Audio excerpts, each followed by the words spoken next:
The alert lit my phone as I reached for the ignition. Urgent. O negative needed. Active bleeding. Naval Medical Center, Norfolk. Please share. I sat in my truck, one hand on the wheel, the engine ticking cool in the dark lot outside. Joint Expeditionary Logistics Support. Unit. I was exhausted after 16 hours in uniform, and I almost drove home. Those words echoed active bleeding. 10 minutes later, I was on the road to give blood to someone I had never seen. I am Major Elena Ward, United States Army Medical Logistics Corps, and I have spent 20 years learning logistics faster than panic. That night, we unloaded hurricane pallets under a wind that smelled of salt and diesel. By the time the last truck rolled away, my shoulders felt packed with sand. My world had narrowed to shower, sleep, repeat. Then the message came from a veterans group I followed out of habit, a hospital hallway, a plea in all caps, a blood type I knew by heart, a negative universal donor. I told myself I was too tired, that someone else would go. But the post had been up 6 minutes, and the comment beneath it said only, "Please hurry." I looked at the empty lot and thought about every emergency I had ever served from a distance. This time, the person was the point. "All right," I said. "Let's go." The drive into Norfolk was quiet enough for doubt to keep pace. When the hospital finally rose ahead of me, its windows glowed white against the night. I parked, walked through the emergency entrance, and followed a volunteer to the donor room. A nurse checked my arm and said I was one of the first matches they had seen. The needle stung, then settled. I watched blood move through the tube, into the bag, and tried not to think about the person waiting somewhere beyond the walls. When the bag filled, I felt oddly calm. That was when I noticed the man beside me. He had been there the whole time, though I had not seen him arrive. He was silver-haired, straight-backed, in a plain jacket. He wore no visible rank, but he carried himself like command. "Thank you," he said quietly. "I heard what type you were." I told him it was a post. He studied me with a look that felt almost familiar. "Not everyone turns around," he said. I gave him my name. He repeated it once. "I appreciate you, Major Ward."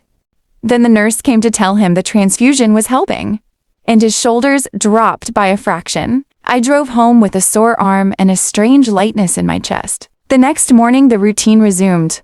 Reports, inventory, briefings. 3 days later, a readiness review turned into a quiet reprimand. My commander told me I had left base without coordination.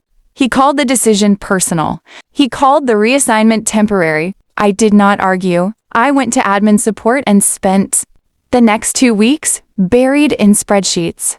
While the flight line hummed outside my window, the work was dull, but I did it. One officer joked that compassion was not in the SOP, I told him. Neither was letting someone bleed while waiting for a form. In the evenings, I walked the waterfront and read the update posted by the veterans group. Donor found, patient stable, family grateful. That was enough. On Monday morning, Alvarez told me to report to the commander's office at 9 o'clock. I expected another lecture. Instead, I opened the door and stopped cold, because the man from the donor room was sitting there in full dress uniform. 4 silver stars on his shoulders. My commander rose at once. "Major Ward," he said, "this is General Thomas Mercer, Deputy Commanding General, Army Medical Command." The general smiled, and I knew him instantly. "We met in Norfolk," he said. My grandson was the patient. The room went still. He asked whether I had known who needed the blood. I said no. He asked why I went anyway. I told him because someone was bleeding and I could help. He nodded as if that answered everything. Then he told my commander that judgment mattered as much as procedure. He lifted the reassignment and recommended me for humanitarian logistics duty. Before he left, he shook my hand and said I'd reminded him why the uniform exists.